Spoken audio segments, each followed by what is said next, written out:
Et nous sommes en live pour ce 20e épisode du live brouillon. Et je suis aujourd'hui avec Xerius parce que Mehmet est en retard, malade, je sais pas. Ah, il est là, il arrive. Mehmet vient d'arriver. Salut, c'est moi. Comment ça va? La star. Bien. Merci, ça va bien. Et vous, les gars, comment ça va? Oh, bah, ça va, écoute, tranquille.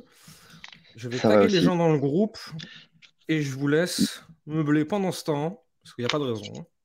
Ouais, bah, moi je vais raconter rapidement ce que j'ai fait dimanche. Ah bah Donc allez. j'ai passé la journée en Bulgarie, c'était vraiment top. Il y avait Hmm. le soleil, il faisait 18, on était en t-shirt. J'ai découvert ce pays et c'était ressourçant. Ça faisait longtemps que j'étais pas sorti là parce que c'est l'hiver, faire des choses et c'est cool. Bah, tant mieux.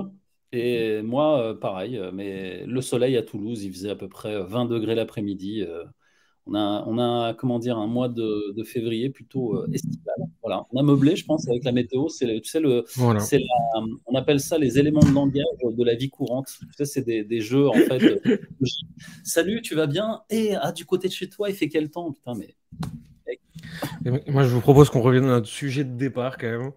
Ils sont ouais, pas là quand pour même. nous écouter parler météo. Et notre sujet de départ, c'est ne deviens surtout pas un marketeur ou un influenceur pour vendre, et par extension, en fait, pour développer ton activité dans quelque chose qui t'anime, qui te paye bien et qui apporte de la valeur aux gens. Parce que là, j'ai mis vendre parce qu'il fallait un titre putaclic, sinon c'est pas drôle.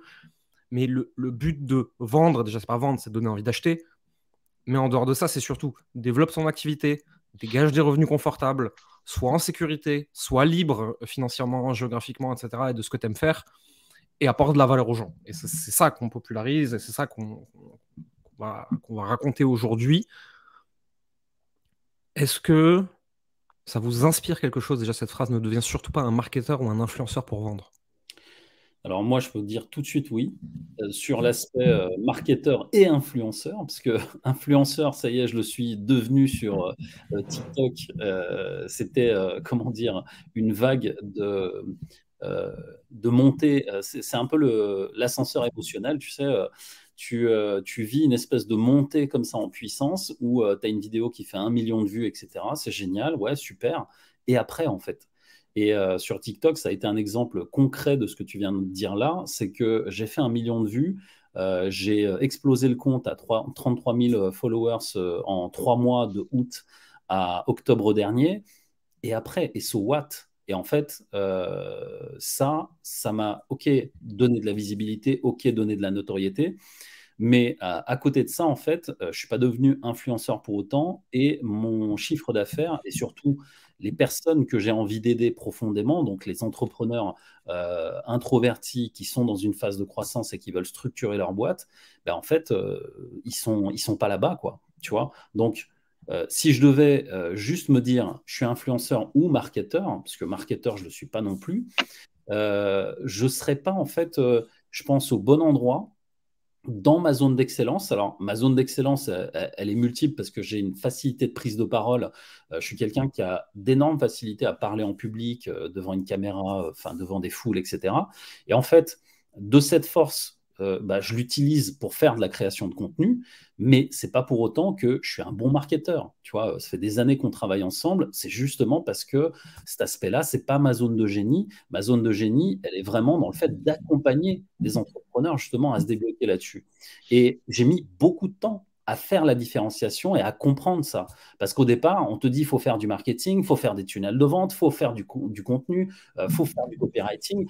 Et tu vois, cette mécanique en fait de créer du contenu, elle vient pas naturellement. Et donc, à un moment, tu te perds un peu dans le marketing et tu te perds également en mode est-ce que je suis un influenceur? Est-ce qu'il faut que je fasse une story sur Instagram? Euh, et cet aspect-là, en fait, te défocalise de ce qui est important. Et moi, je me le rappelle moi-même, et quand je vous dis ça, je me le dis à moi-même, je dois rester sur aider les gens. Et en fait, ce qui m'a fait commencer ce métier aujourd'hui depuis plus de 7 ans, je rentre dans ma 7e année d'activité, c'est vraiment l'intention pure, encore une fois, cette intention sincère d'aider les gens qui viennent me voir. Et à chaque fois que je m'éloigne de ça, que je commence à faire du marketing, que voilà, je me la joue influenceur, bah en fait, je perds le focus et donc je perds aussi ce qui m'anime profondément. Donc, je dirais ne pas se perdre par rapport à l'intention de départ et surtout rester dans sa zone d'excellence. Moi, je suis coach PNL, mais chacun a une zone d'excellence où il est bon pour aider les gens. Et je pense qu'on doit tous regarder ça et surtout, et c'est ça le plus important, qui tu veux aider et quel problème tu résous. Xerius, qu'est-ce que t'en penses, toi? Qu'est-ce que ça t'évoque, cette phrase de ne pas devenir un marketeur ou un influenceur pour vendre, pour développer son activité? Moi, c'est surtout l'aspect marketeur qui résonne en moi, puisque pendant longtemps, j'ai cru qu'il fallait que j'avais pas assez de compétences et que j'étais pas assez bon marketeur, et que c'était pour la raison pour laquelle mon activité décollait pas. Mes activités décollaient pas parce que j'ai lancé plusieurs projets. Euh, et du coup, bah, je me suis retrouvé à développer mes compétences, à me focus sur ça, marketing à fond, et à être de meilleur, enfin, meilleur avec le temps, mais aussi de pire en pire. Parce qu'à un moment, c'était trop, c'était tellement marketé qu'au final, enfin, ça attire personne, en fait, quelque chose qui est surmarketé. Mais je pensais que j'étais toujours pas assez bon. Et je voyais à côté de moi des gens qui n'y connaissaient rien en marketing, mais vraiment rien, et qui avaient des activités qui faisaient 10, 15, 20 000 euros par mois. Et moi, je stagnais à entre 2 et 5 K par mois pendant longtemps. Et, et, ouais, et à un moment, j'ai compris qu'en fait, ce qui m'empêchait de développer mon activité, c'était pas ce marketing. Enfin, c'était pas le fait d'être pas bon en marketing, parce qu'en fait, j'étais bon par rapport à la moyenne des gens.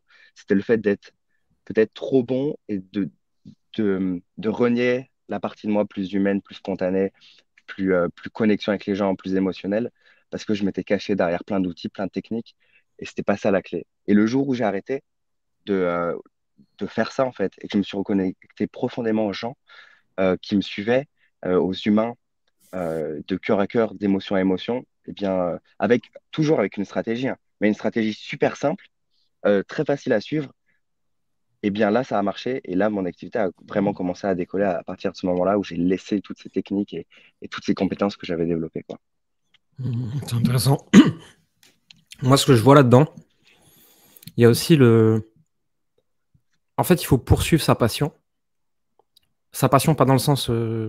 Moi, je veux vendre des coquelicots. Hein. Il y a un moment, il faut aussi la corréler avec le marché. Mais c'est-à-dire que prendre une compétence qu'on aime et qu'on a envie de développer, devenir très, très, très, très bon dedans et construire des systèmes aussi simples que possible autour pour connecter cette passion, cette compétence avec les gens qui en ont le plus besoin. Et en fait, il y a beaucoup de gens qui me regardent et qui disent « Ouais, mais Jérémy, c'est un marketeur, Jérémy, il fait plein de contenu, machin, moi, j'ai pas envie de faire ça. » Oui, mais moi, ça, c'est ma passion. Et le revers de la médaille, c'est que je suis pas le meilleur coach. Et donc, en fait, j'ai dû m'entourer d'une équipe de coaching. Parce que je sais transmettre ce que je sais, sous forme mentorat, consulting, mais coaching, je suis pas bon là-dedans. Donc, je me suis entouré de gens très compétents là-dedans. Mehmet en fait partie. Je sais faire du marketing direct, un peu agressif des fois, faire du contenu qui résonne avec les gens, etc. Mais construire des systèmes pérennes, je ne sais pas le faire. Et c'est pour ça que Xerius, toi, tu es venu ensuite. Tu es venu construire ça chez nous. Et en fait, moi, j'ai juste poursuivi ma passion, ce que j'aimais, ce dont j'estimais que les gens en face de moi avaient besoin. J'ai trouvé un moyen de le connecter avec eux et de leur dire. Et derrière, je me suis entouré de gens qui pouvaient construire le reste de mon système avec moi. Et en fait, quand je dis ne devenez pas un marketeur, alors que moi j'en suis un, des fois c'est mal compris. Mais c'est qu'en face de nous, on a des coachs, on a des thérapeutes, on a des formateurs. On a des gens qui ont en compétences et en valeur haute l'humain, la transmission, le partage, l'aide, pas le marketing. Et donc en fait, il faut qu'ils enlèvent 99% du marketing, qu'ils se concentrent sur le 1% qui leur amène des clients et qu'ils essaient surtout pas de développer le reste. Et quand ce sera le moment dans leur entreprise, il y a des gens qui vont venir développer le reste avec eux. Et c'est en ça que je leur dis ne devenez pas un marketeur. Parce que ça sert à rien, c'est pas bon pour eux. Ils vont s'éteindre de l'intérieur et essayer de faire des choses qui ne sont pas alignées avec qui ils sont vraiment. Et ne devenez pas un influenceur. Vous n'êtes pas là pour amuser la galerie. Vous n'êtes pas là pour divertir les gens. Vous êtes là pour être en capacité d'attirer de l'attention vers vous parce que vous êtes en capacité de résoudre un problème qui vous paraît important par rapport à des gens en face de vous. Donc en fait, les seules compétences dont vous avez besoin, c'est être capable d'attirer l'attention vers vous de la bonne façon, être capable de transformer cette attention en relation et être capable de proposer une offre à ces personnes à qui vous avez une relation quand ça a du sens pour eux. Et ça, c'est pas du marketing, c'est pas de l'influence, c'est juste les b.a.-ba du business en ligne. Et je faisais un mail ce matin à ce sujet, pourquoi en ligne est si important. même pour ceux qui font du présentiel dans ce qu'ils délivrent, c'est être capable d'attirer des clients en ligne, tout simplement parce que si demain le pays est fermé, vous avez toujours du business. Si demain vous voulez déménager, vous pouvez. Si demain vous voulez diminuer votre temps de travail par 2 parce que vous voulez passer plus de temps avec votre famille, vous pouvez. Si demain vous voulez gagner plus et donc vous voulez travailler un peu plus pour mettre en place de nouvelles choses, vous pouvez. En ligne, développe la liberté. Et pour moi, c'est quelque chose qui est hyper important. Mais pour autant, il n'y a pas besoin d'être un influenceur, il n'y a pas besoin d'être un marketeur. L'idée, c'est de trouver un système qui soit en adéquation avec ta personnalité. Et tu sais, souvent, je me refais le chemin dans ma tête. Et quand je regarde mes débuts, j'ai vraiment tout fait et tout testé. Et je pense que c'est les 2 premières années qui ont été les pires, mais aussi les plus formatrices, c'est-à-dire les pires en termes de focus, parce que je me suis dispersé, mais aussi en termes d'expérimentation, parce que du coup, j'ai testé.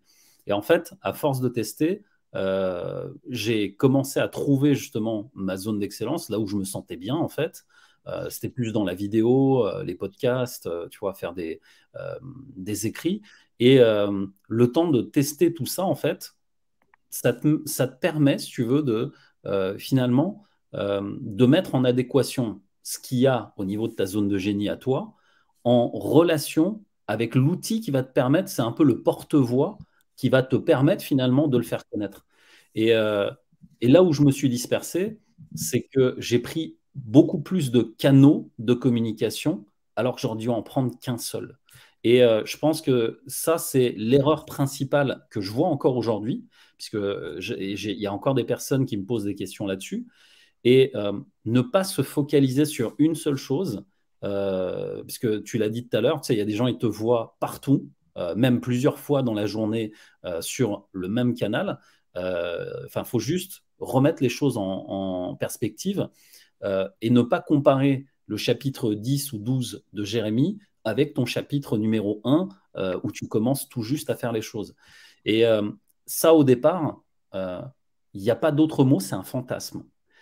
J'ai un jour un très gros marketeur avec qui je discutais, qui me disait, ouais, mais t'as vu, je ne vais pas donner les noms des personnes dont on a parlé, mais il parlait de quelqu'un qui avait effectivement un marketeur qui avait énormément d'avance, qui était là sur le marché depuis presque 13 ans. Et ce marketeur, c'est quelqu'un d'hyper structuré, qui est hyper carré dans ce qu'il fait. Et lui, en fait, il est un peu à l'opposé. Il dit, ouais, mais t'as vu, lui, il est carré, machin et tout. Et en fait, dans sa zone d'excellence et dans ce qu'il était lui profondément, il n'est pas en fait comme cette personne en face. Il est plutôt, bah oui, il est peut-être un peu plus bordélique, il est peut-être un peu moins régulier dans ce qu'il fait, mais ça n'enlève pas en fait la zone d'excellence et les passions qui sont les siennes. Et en fait, c'est ça le principe de trouver finalement une chose que tu fais bien et de le mettre en adéquation avec ta personnalité. Et c'est pour ça que j'insiste vraiment, je crois, à chaque live là-dessus, mais le fait de bien se connaître, c'est-à-dire de vraiment aller regarder au plus profond de soi et de regarder qui on est, permet justement de mettre les pierres et les focus au bon endroit.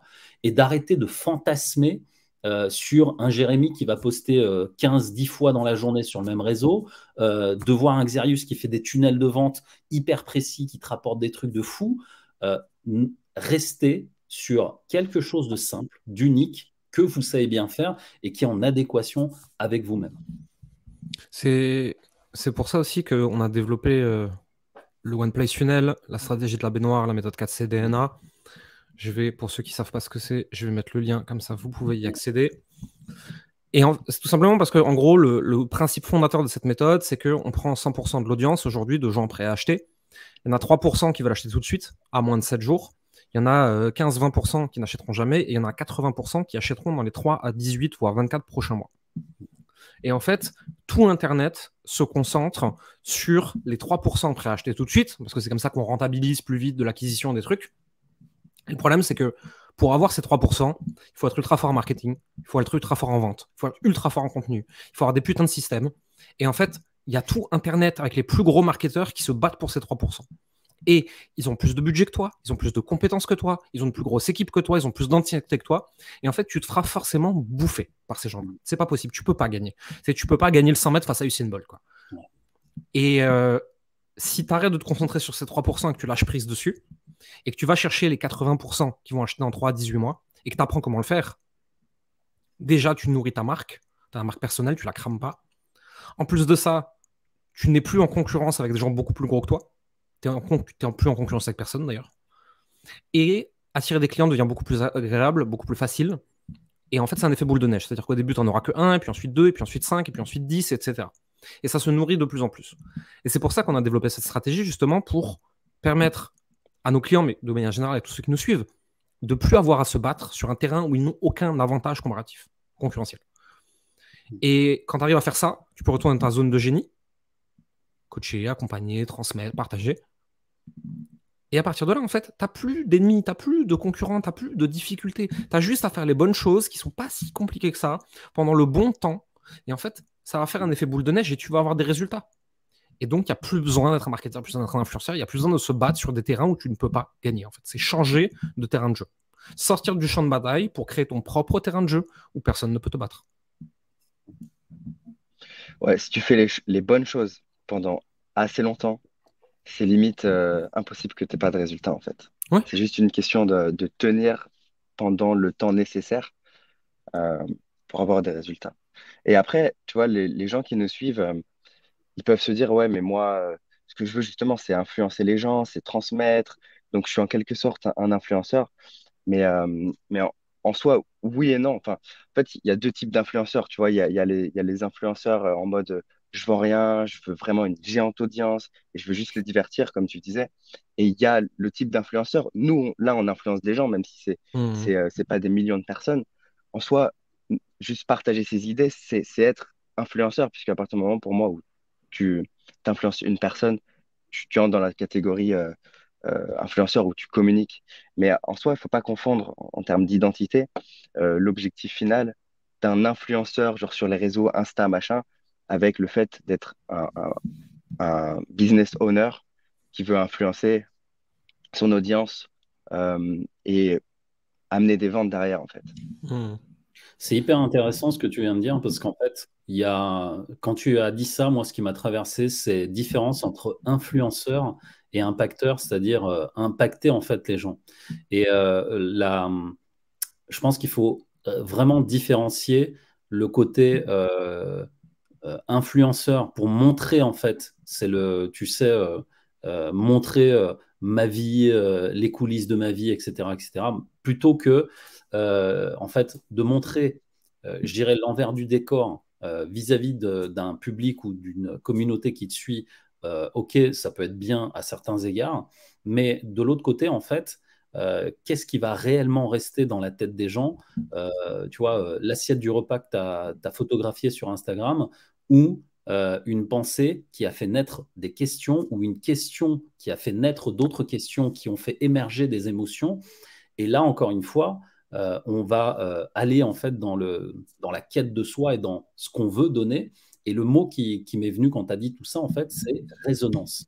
Parce que finalement, les personnes qui nous suivent, puisqu'on est, entre guillemets, influenceurs, comme tu le disais, les personnes sont des personnes qui cherchent de la résonance sur les réseaux, de la résonance qu'ils ont en eux. Et en fait, si cette résonance, elle fait écho chez eux par rapport à ce que tu leur partages, c'est là où justement les communautés, les personnes se créent, c'est-à-dire les communautés de gens autour de toi se créent.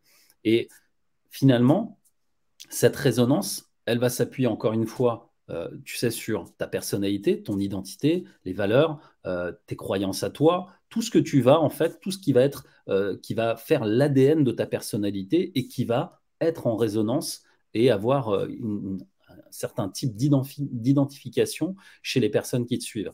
Et finalement, c'est de ça que naît l'impact que tu vas laisser en eux et qui va peut-être amener les gens à consommer tes contenus ou à consommer tes services. Et tant que tu n'as pas trouvé ça, et franchement, hein, c'est un travail de tous les jours. Moi, j'accompagne des entrepreneurs qui sont à des niveaux très différents. Et en fait, je le vois à tous les niveaux, c'est un travail quasi perpétuel. C'est un peu comme l'histoire de l'avatar, tu sais, quand on arrive dans le programme, on leur dit, bon, bah voilà, trouvez votre avatar, trouvez les personnes que vous voulez aider, etc. C'est un travail qui est perpétuel. Il ne s'arrête jamais, en fait. Ouais, bah, cette résonance, en un mot, c'est exactement ça. Je pense que c'est l'explication qui fait que quand j'ai commencé à être plus moi et à me montrer tel que j'étais, et plus authentique sur les réseaux que j'ai commencé à avoir plus de clients aussi. Moi, c'est un truc qu'on me répète souvent. Ah, t'es trop authentique. Alors, Ouais. déjà, ça me fatigue ce truc. En fait, je sais pas être autrement. Je suis comme ça dans la vie. Je suis comme ça dans le réel. Je suis pas capable de jouer un personnage, en fait. Ça marche pas du tout pour moi. Ça se voit à 10 km. Je suis un très mauvais acteur. Je sais que être Jérémy. Alors, sur Internet, je sais un peu amplifier Jérémy. Encore que, mais mec, Xerius, vous me connaissez en vrai. Tu m'assois sur un canapé, tu me lances sur un sujet, je suis pareil qu'en live, je suis pareil qu'en coaching, je suis pareil que partout. Hein. Je gueule, je dis des gros mots, je dis des conneries, je fais le con et je m'amuse. Je pense que plus que t'es trop authentique, ce qu'il faut chercher derrière, c'est est-ce que tu es capable d'être ce que tu es vraiment à l'intérieur sans te soucier du regard de l'autre. Et moi, aujourd'hui, je suis moi, peu importe la circonstance. Tu me mets au milieu de gens qui sont à zéro, tu me mets au fin fond de la toundra dans une tente, faites pas ça, où tu mets avec des milliardaires, je suis la même personne en fait. Je sais pas être quelqu'un d'autre, et j'ai pas envie d'être quelqu'un d'autre. Et en plus de ça, je suis globalement pas impressionné par grand monde. Parce que il y a des gens dont j'admire certaines réalisations, mais je les admire pas eux en tant qu'humains. Ils ont juste plus de temps et plus de compétences que moi, ils savent des choses que je sais pas, et pour moi, ça n'a rien d'admirable en fait. Juste, c'est intéressant quoi. Et donc à partir de là, je suis pareil tout le temps, quoi. Parce que je sais pas quoi faire d'autre. Et je suis arrivé à un stade où je comprends presque plus ce que ça veut dire de pas faire ça, en fait. Parce que je vois pas pourquoi. Et ça, tu vois, c'est un truc qui est en lien avec le marketing. Quand j'ai commencé les toutes premières années, eh ben, moi, j'avais du mal à être comme je suis, en fait, dans la vraie vie, à être sur les réseaux sociaux. Et en fait, je l'ai compris que très longtemps après t'avoir connu, c'est le marketing qui m'amenait, en fait, ce défaut de, comment dire, tu sais, le côté un peu, ah oui, le côté télévisuel. Tu Ouais, quand sais, ça sonne faux. voilà, on a eu une période où la télévision était un peu un standard, tu sais, aseptisé. Il fallait être, tu sais, quand tu étais à The l'écran. Truman Show, quoi. Voilà, c'est ça. Et en fait, tu es dans The Truman Show, tout doit être parfait, machin et tout. Et on s'autorisait pas, moi, je m'autorisais pas, en fait, à être comme je suis là actuellement, c'est-à-dire, comme tu l'as dit, dans la vraie vie. Moi, en fait, dans la vraie vie, je suis quelqu'un de très joyeux, très déconneur. Et le déclic, il s'est fait il y a à peu près quand on s'est connus. Il s'est fait, en fait, quand tu m'avais posé cette question. À quel moment, en fait, tu es vraiment, mais complètement en lâcher prise, genre sans te prendre la tête, etc. Et en fait, quand je me suis recadré là-dessus, je me suis rendu compte que j'étais 100% authentique, sans filtre, sans rien, quand j'étais avec ma femme et mes gosses. Et en fait, maintenant, quand je fais des vidéos ou quand je fais du contenu, je crée mes contenus pas en mode marketing, parce qu'avant, j'essayais de faire genre les stratégies marketing, les machins et tout. En fait, je me pose comme si je parlais avec mes enfants et ma femme. Et finalement, ça simplifie tellement les choses et que je suis complètement, en fait, comme je devrais être au quotidien, en fait, tu vois. Et ça, au départ, vu que je suis tombé un peu dans les marmites du marketing, à utiliser des stratégies, des machins et tout, putain, mais laisse tomber, en fait. Sois toi-même, fais les choses comme tu le sens. Évidemment, utilise les stratégies s'il y en a, mais reste, ouais, authentique, mais toi. Et ça, j'ai eu énormément de mal à le faire au tout début. Là, maintenant, alors, on a passé un certain niveau de. C'est presque devenu une règle. Hein. J'ai une question que je me pose à moi-même. C'est qu'est-ce que ferait Jérémy bourré? Alors, je sais que quand on est connu sur Internet, il faut pas dire des trucs comme ça. Je m'en bats les couilles. Hein. Je suis comme tout le monde. Je suis bourré comme tout le monde. Je bouffe de la merde des fois comme tout le monde, etc. Je suis pas un entrepreneur parfait. Je n'ai pas d'abdos. Je fais pas un 365 jours sans alcool. J'en ai rien à foutre. Et surtout, en fait, j'ai plus 20 ans, donc je tiens plus à l'alcool du tout. Donc, c'est-à-dire que concrètement, tu me donnes juste 2 bières ou 2-3 coupes de champagne et je commence à devenir marrant. Hein. Ouais, t'es vite bourré, Je mais confirme. tu tiens plus. Hein. Tu tiens quand même plus que moi qui ai 26 ans. C'est clair. Ça, les gars, c'est l'ancienneté, ça. Les gars, putain, arrêtez. Ça y est. Ça, c'est l'ancienneté. Mais vraiment, c'est une règle, tu vois. Qu'est-ce que dirais est-ce que Jérémy Bourré en aurait quelque chose à foutre de le dire comme ça? Même sachant que ça va heurter des gens. Et en fait, moi, je dis ce que j'ai envie de dire, de la façon dont j'ai envie de le dire. Si ça heurte des gens, ça va plus avoir avec eux qu'avec moi. Et à la fois, bon, si je peux trouver une tournure qui va, dans la mesure du possible, être blessante pour personne, je préfère. Mais parce que je suis pas obligé d'utiliser des mots ultra violents pour face à des personnes qui souffrent, juste pour faire l'intéressant. Mais quand c'est un chat, j'appelle ça un chat, et s'il y a des gens qui n'aiment pas les chats, tant pis, quoi. En vrai, ça me parle grave ce que vous dites, parce que moi, là, je pense que je suis dans cette phase, tu vois. Et là, mais mettre le fait de tourner enfin, de penser à ta femme et tes enfants quand tu tournes, en vrai, je pense que enfin, je pense que je vais faire ça, parce qu'en fait, moi, ce que je vis, c'est que, par exemple, là, j'ai tourné des pubs YouTube il y a pas longtemps, le week-end dernier, et tu sais, je demande à Megan, ma copine, va t'enfermer dans la chambre quand je tourne, parce qu'en fait, je ressens limite une honte, parce que je sais que je suis pas exactement moi. Et tu sais, je ressens un décalage entre qui je suis avec elle, comment je lui parle. Et d'un coup, quand j'allume la caméra, genre mon ton, ma manière de parler, c'est plus du tout la même, tu vois. Et là, je ressens Moi, de je la l'ai honte. senti hein, quand j'ai vu ta Ouais, mais pub. je m'en doute. Même moi, je l'ai senti, tu vois, mais j'arrive pas encore à faire, à être moi, en fait, quand j'allume la caméra. Avec vous, oui, mais Mhm. parce que vous êtes en face. Mais en pub YouTube, ça fait tout de suite moins authentique. Enfin, tu sais, en vidéo enregistrée, c'est tout de suite moins authentique. Et Tu, ça peut tu être intéressant. prends une image d'un des clients à qui tu as déjà travaillé et que tu as vraiment aidé. Tu prends sa photo, tu l'imprimes en grand et tu la mets de l'autre côté de l'appareil, donc de la caméra. Et en fait, quand tu fais ton script ou que tu racontes tes trucs, tu t'imagines que tu es en train de l'engueuler pour lui faire avoir une prise de conscience de ce que tu es en train de lui dire. Parce que ce qui est dans ta pub, c'est exactement ce que tu penses vraiment et ce que tu as vraiment envie de dire à ces gens-là. Ouais, Et en fait, du coup, tu imagines que tu parles à un humain et que tu es en train de lui gueuler dessus parce qu'il faut qu'il réalise, il faut qu'il se rende compte. Et tu verras que déjà, ça sonnera différemment. ok. Ok, bah, je vais faire ça et je pense que la prochaine fois, je laisse Megan dans la pièce et peut-être que Mais ouais, je réussirai à être moi-même aussi. de ouf. Et en fait, Megan, elle a tout son, comment dire, toute sa plus-value parce qu'en fait, elle te connaît, elle sait quand tu seras pas juste et authentique. Et c'est encore mieux parce que c'est un double filtre. Et si, effectivement, comme il disait avec l'image, tu te sens plus à l'aise d'avoir quelqu'un en face de toi, prends-la en face de toi et fais-lui poser tes questions directement, en fait. Et Ouais, bah. ça c'est puissant, hein, par contre. Du coup, après, Ouais, t'es juste toi, en fait. T'es normal, quoi. c'est ça, c'est ça. Moi, j'ai eu une période où, avant d'allumer chaque vidéo, avant d'aller à chaque événement, etc., je me préparais, je me faisais les cheveux, je mettais le chapeau, je mettais la veste, machin, etc. Mm. Et une personne avec qui je travaillais à l'époque qui me disait pourquoi tu te déguises à chaque fois avant de sortir? T'es pas comme ça dans la journée. Je fais, mais dans la journée, je m'en fous, je traîne à la maison. Je fais, mais pourquoi t'as besoin de te changer quand tu sors? Ah, bah parce que vraiment, je me suis senti, tu vois, genre, ouais, non, c'est vrai que je m'en bats les couilles en fait. Et c'est le moment où j'ai arrêté de mettre des petits pantalons, des petites vestes, des chapeaux et tout. Des fois, j'ai envie de le faire, mais je le fais pour moi. Mais la plupart du temps, même si je vais à un event business, je suis en sweatpants et ensuite à capuche parce que, en fait, à la maison, je suis comme ça. Et que je m'en branle, en fait.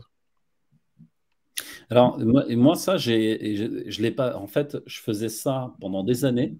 Et depuis l'été dernier, moi, je me suis inspiré d'un mec que tu connais forcément, Sébastien Pélissier. Tu vois qui c'est? Mmh. Et Bastien Pellissier. Bastien, pardon, Pélissier, il m'a beaucoup inspiré, ce mec-là, parce que dans la manière dont il délivre son contenu, moi, j'ai pris en fait un standard visuel. C'est-à-dire Mmh. que j'ai pris la chemise noire, la lumière derrière avec mon petit bébé Yoda qui est derrière. Et en fait, l'idée, c'est il a mis un concept, genre ce mec-là, tu le vois, tu le reconnais partout. Et moi, c'est plus ça que j'ai transformé là cette année, mais comme une identité visuelle. Et ça, c'était plus un truc, si tu veux, là oui, du marketing, mais en fait, ça me demande zéro effort. Ma chemise noire, elle est à côté. La lumière, j'ai juste à appuyer dessus. En fait, le truc, c'est tellement efficient. Je me pose et je peux faire mes enregistrements comme ça en 5 secondes. Et c'est comme si, en fait, je rentrais, je dirais, dans la peau d'un personnage, mais en fait, ce personnage, il a toute mon authenticité et du coup, j'ai plus cette friction que j'avais avant. Et finalement, quand je fais ça, là, je me fais ça plus en mode stratégie parce que ça me plaît de le faire comme ça que avant, putain, tu vois, le discours, genre, je me formatais, je me retenais, etc. Là, en fait, je peux être moi-même, mais avec, tu sais, un peu le déguisement du personnage, du branding, en fait, parce que c'est du branding selon moi, d'avoir justement ce formatage qui permet d'identifier ma marque, mes services, etc. Et en fait, depuis que j'ai compris ça, ça a l'air assez simple, tu vois, fait comme ça, mais c'est extrêmement marquant dans la tête des gens. Et Mmh. souvent, On me reconnaît justement à cause de ça, parce que j'ai eu beaucoup, beaucoup de commentaires sur les réseaux par rapport à cette image-là. Et tu vois, tu parlais de retenir l'attention. Je pense qu'on peut retenir l'attention des gens en restant soi-même, mais peut-être en donnant une forme à ça. C'est-à-dire un branding, une image, tu vois, une espèce voilà, de charte visuelle, quoi. À ton niveau, c'est utile avant, non. Oui. Avant, C'est ça pour sert à ça que rien. tu le faisais avant, Jérémy? De quoi? C'était par rapport au branding, tu mettais ton chapeau pour qu'on te reconnaisse Ouais, aussi. ouais, et bien sûr, dès qu'il y avait une interview, c'était l'homme au chapeau. Dès que j'arrivais dans un événement, les gens ils faisaient ah, le mec au chapeau, etc. Bien sûr, c'était du branding. Et ça avait son utilité. Hein. C'était chiant, c'était un personnage, c'était un rôle, c'était casse-couille, tout pas possible. Ça avait son utilité parce qu'en fait, on me reconnaissait et j'étais marquant avant de l'être, en fait. Et aujourd'hui, vis-à-vis de notre exposition, j'ai plus besoin de ça. Dans notre petit écosystème, tout le monde sait qui je suis. À peu de choses près. Et puis en fait, surtout qu'en fait aujourd'hui l'activité en dépend plus. Et donc si j'arrive dans un endroit et personne ne sait qui je suis, bah, très bien, au moins on me foutra la paix, quoi. Enfin, j'ai plus besoin d'être reconnu. Je gardais ce personnage de l'époque où je faisais du consulting en freelance et de la communication pour des gros influenceurs, pour des hommes d'affaires, pour des choses comme ça, où j'étais en off et que je faisais presque du lobby, mais du lobby en termes de communication pour eux. En fait, à la fois, il fallait que tout le monde sache qui je suis et personne ne sache qui je suis, tu vois. Et donc ça avait du sens à cet endroit-là et malheureusement je l'avais gardé. Tu sais, on a souvent des habitudes qu'on crée parce qu'à un moment nous, elles sont importantes et en fait on les garde et elles finissent par nous desservir. C'était ça en fait. Et encore une fois, le cadre, c'est-à-dire à quel moment c'est utile et à quel moment peut-être t'en as plus besoin. Je veux dire aujourd'hui, tu vois, je le fais parce que effectivement pour retenir l'attention sur les réseaux sociaux, ça a un vrai intérêt. Mais regarde, on va redonner le pape du coaching mondial, mais regarde Tony Robbins, il n'a pas besoin de se mettre en scène. Le mec, il arrive en casquette, tu vois, on sait qui il est, quoi. Mais en même temps, quand je fais mes tournages, pour moi, c'est un truc motivant que de me dire, putain, je me remets en mode studio et je vais tourner. Et en fait, ça me donne presque de la motivation. Donc, encore une fois, est-ce que c'est dans le cadre? Est-ce que ça te sert? C'est-à-dire, ça sert ton entreprise? Est-ce qu'il y a un intérêt pour ton entreprise? Et surtout, est-ce que ça te fait du bien? Parce qu'il y a des gens, ils se sentent bien, habillés d'une certaine manière, à parler d'une certaine manière, à dire certaines choses, tu vois. Est-ce que ça t'aide? Voilà. Est-ce qu'il y a une utilité à ça? Ouais, il y en a qui le mettent, qui ont un branding, mais plus dans la personnalité, dans l'énergie, genre dans la manière d'être. Ils disent un mot et tu les reconnais immédiatement aussi, quoi. Ça dépend aussi de qui t'es, quoi. Ouais.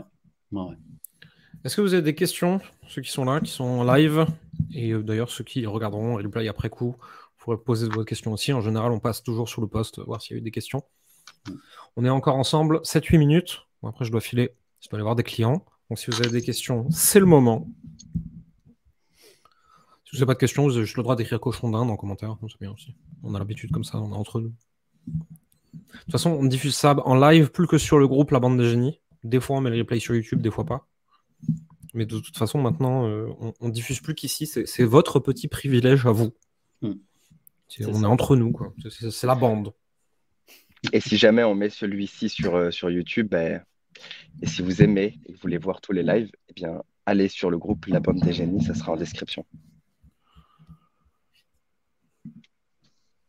Ah, on a du hamster, d'accord, ok.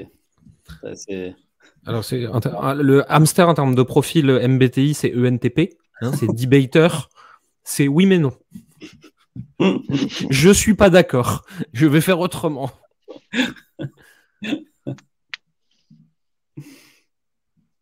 Nathalie, ça faisait longtemps, Nathalie. Merci.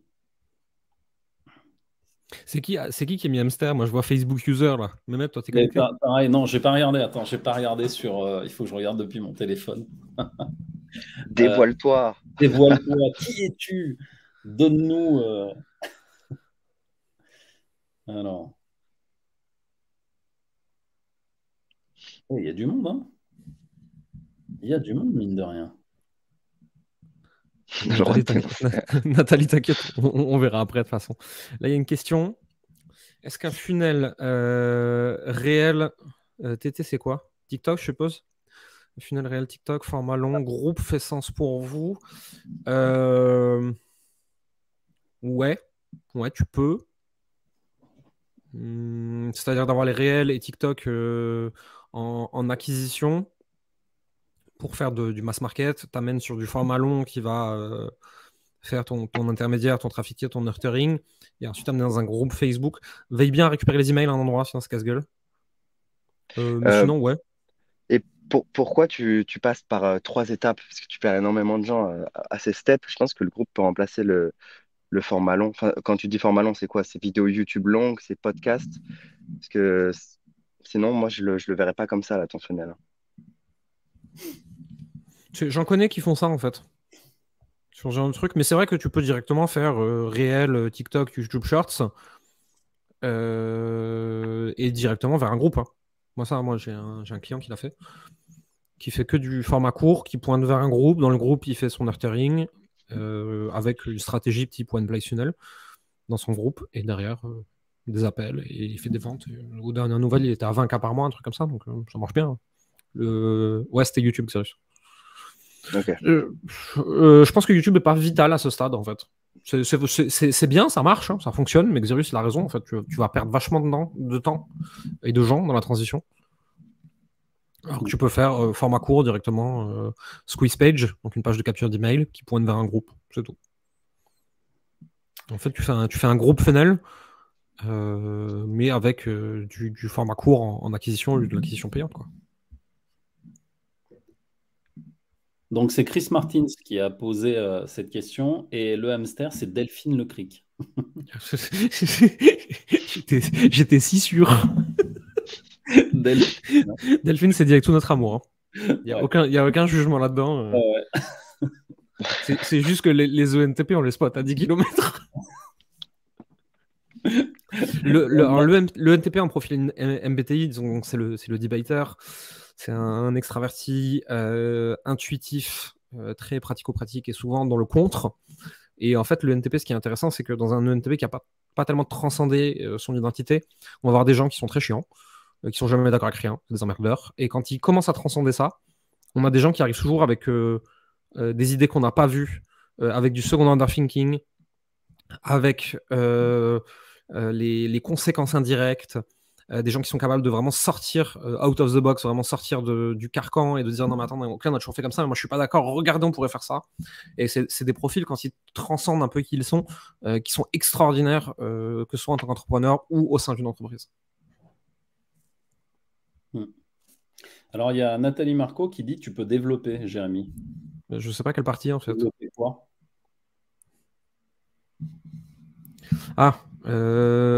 Si j'ai compris, c'est short sur YouTube pour donner envie d'aller dans le groupe Facebook en passant par capture d'email. Ouais, effectivement, Nathalie, tu peux faire ça comme ça. En fait, c'est toujours pareil, hein, c'est stratégie d'acquisition, stratégie de démonstration, stratégie de monétisation. Et en fait, dans ce type de business model et de funnel-là, en fait, tu fais ton acquisition sur YouTube Shorts, Instagram Reels et TikTok, qui pointe vers une page de capture qui redirige vers un groupe. Dans ton groupe, tu fais ta démonstration. Donc, c'est là que tu apportes de la valeur, tu fais le one place funnel, tu fais de la vidéo, tu fais des lives, tu fais plein de choses. Et derrière, en fait, tu vas pousser les gens qui sont les bonnes personnes vers toi, vers un appel, vers DMP, peu importe, quoi. C'est toujours la même chose, de toute façon. Hein. Vas-y, Xerius. Ouais, en fait, quand tu es à moins de 50K par mois, le truc, c'est que pour avoir tu vas faire un TikTok pour de la découverte, ensuite du YouTube. Et ensuite, sur YouTube, le but de ta vidéo YouTube, c'est de créer cette relation-là et de capturer leur email avec un lien dans la description. Et du coup, si tu veux les envoyer derrière sur un groupe Facebook, en plus du YouTube, tu vas refaire du nurturing à cet endroit-là. Donc, en fait, tu le fais à deux endroits, ça ne sert à rien. Et donc, du coup, tu peux juste faire YouTube Short pour la découverte, groupe Facebook. Et dans ton groupe Facebook, là, tu vas créer la relation, tu vas créer du contenu, comme tu ferais sur YouTube. Et tu vas pouvoir les engager la conversation avec eux en MP et faire des ventes, tout simplement. En fait, l'intérêt de YouTube. J'irai plus loin, moi je te coupe une seconde, Xerius, excuse-moi, parce que c'est important. Je pense dans cette stratégie, TikTok sert à rien, ça ramène pas de leads, ça vend pas, c'est une catastrophe cette plateforme. C'est de l'awareness à très long terme, c'est tout. Et YouTube Shorts, de par comment c'est foutu, pour créer des leads, c'est pas terrible non plus. Donc moi j'utiliserais vraiment IG Reels dans ce cas-là, qui aurait beaucoup plus de sens. Ouais, Vas-y, et l'intérêt excuse-moi, de je t'avais coupé. YouTube, c'est si tu commences à faire 20, 30 k par mois, là, tu vas commencer à vouloir développer plutôt ta notoriété très long terme. Tu vois, c'est une stratégie plus à 2 ans qui va te rapporter des leads et du CA plus ouais, vers 1, 2 ans si t'es bon, quoi. Et donc, c'est important d'y penser, mais un peu après, parce au début, tu as besoin d'être focus pour pouvoir atteindre les 10, 20 k par mois, quoi. Nous, aujourd'hui, avec notre notoriété, YouTube n'est pas rentable. On a les stats là, je vois ce que je dépense pour alimenter cette chaîne tous les mois, je vois ce que ça rapporte. D'accord, ok. Jérémy, Il s'est auto-cut. je te jure. Jérémy, il revient. Qu'est-ce qu'il nous a fait? Bon, il s'est dit, là, c'est bon. Je vais On, quand on même. dévoile pas les secrets. Voilà, on dévoile pas les secrets. Je suis kické de mon propre truc. On s'est dit, il donne trop de secrets. Il y a quelqu'un qui l'a coupé. Non, mais d'un coup, il y a écrit une erreur est survenue, vous n'êtes plus là, quoi. Vous n'avez pas accès à Internet. Je regarde, mon Wi-Fi est connecté. Putain, je me suis fait punir, quoi. Je sais plus ce que je disais maintenant. C'est trop drôle. Tu disais que YouTube n'était pas rentable par rapport à Ouais. ce que tu dépensais, Oui, par oui, rapport à oui, ton oui. énergie investie. Bon, nous, c'est pas une question d'énergie, c'est une question purement financière. Je vois ce qu'on dépense sur YouTube pour faire vivre la chaîne. Je vois ce que ça rapporte en termes de vente. Pour l'instant, on n'est pas rentable. On n'est pas loin de l'être, mais on n'est pas rentable pour l'instant. Ok. Et par contre, en vrai, en termes d'énergie, c'est aussi une vraie question pour les gens qui débutent, d'énergie, de focus. Il y a un coup d'opportunité à être à court terme financier, à être sur YouTube et à mettre son énergie là-bas, au lieu de faire les actions qui rapportent des clients. Et, Pour moi, YouTube, pas avant 10, 20K par mois. Avant, c'est une perte de temps. Moi, ce que j'allais dire, est-ce que justement, il y a un intérêt à être sur YouTube avant d'avoir dépassé les 10K, tu vois, de mettre de la régularité là-dessus? Parce que j'entends beaucoup dire de ci, de là que YouTube commence à rétrograder en termes de vitesse ou en termes de... Non, c'est pas vrai ça. C'est pas vrai ça.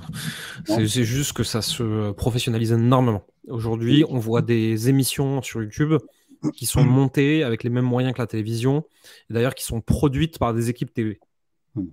YouTube se professionnalise. On peut plus aussi facilement, en tout cas, on peut quasiment plus aujourd'hui arriver sur YouTube, prendre son téléphone, se filmer comme ça et parler. Il n'y a personne qui va regarder ça, tu vas faire 12 vues, quoi. Donc c'est ça qui joue. C'est ton perte Non, de YouTube, vitesse pour les gens qui sont à l'arrache, ouais, c'est sûr. Ouais. Je vais devoir filer, moi. Ça marche. Je vois avec les clients juste après. Okay. Merci à tous de nous avoir suivis. N'hésitez pas à mettre un petit commentaire pour nous dire si ce genre de live vous aimez, ça vous apporte de la valeur, etc. pour qu'on continue à les faire. Les gars, merci. Merci à vous. Et à la semaine prochaine. À la semaine prochaine.